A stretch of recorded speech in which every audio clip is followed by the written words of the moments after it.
শেখ হাসিনা ক্ষমতা থাকা অবস্থায় বিদ্যুৎ লোডশেডিং এর কারণে আমাদের বর্তমান প্রধানমন্ত্রী তারেক রহমান সে সময় কি কথা বলেছিলেন, ভিডিওটা দেখেন।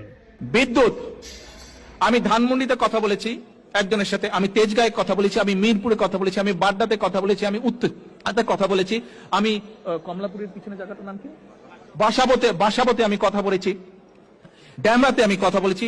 যতগুলো জায়গায় কথা বলেছি প্রত্যেকটি জায়গা থেকে আমি শুনেছি প্রতিদিন লোডশেডিং হয়, প্রতিদিন 1.5-2 ঘন্টা করে কারেন্ট থাকে না। ঢাকায় যদি এই অবস্থা হয়, ঢাকার বাইরে কি অবস্থা সেটি আপনারা আন্দাজ করতে পারেন। ঢাকার বাইরে থেকে যেই কয়টি খবর আমি নিয়েছি, প্রত্যেকটি জেলা থেকে আমাকে বলেছে গড়ে প্রতিদিন 3-4 ঘন্টা করে মিনিমাম কারেন্ট থাকে না। আসেন, এই প্রতারক সরকার, এই সরকার, এই অবৈধ সরকার শুধু অবৈধই নয়, এই অবৈধ সরকার শুধু আন্তর্জাতিকভাবে স্বীকৃত স্বৈরাচার সরকারই নয়, এই আন্তর্জাতিকভাবে স্বীকৃত সরকার শুধু আন্তর্জাতিকভাবে স্বীকৃত স্বৈরাচারী নয়, এরা আন্তর্জাতিক স্বীকৃত দুর্নীতিবাজ সরকারও।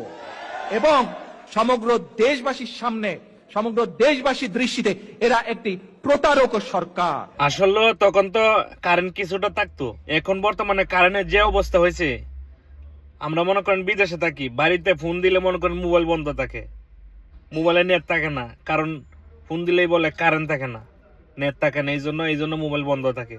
তো এখন আপনি কি কথা বলবেন বলেন? এখন আপনি কি করতেছেন তাহলে আমাদের জন্য? একটা কথাই আছে, নিজের দল যদি ক্ষমতায় থাকে তাহলে বিদ্যুৎ না থাকলে মনে করেন সমস্যা নাই, গরম লাগে না।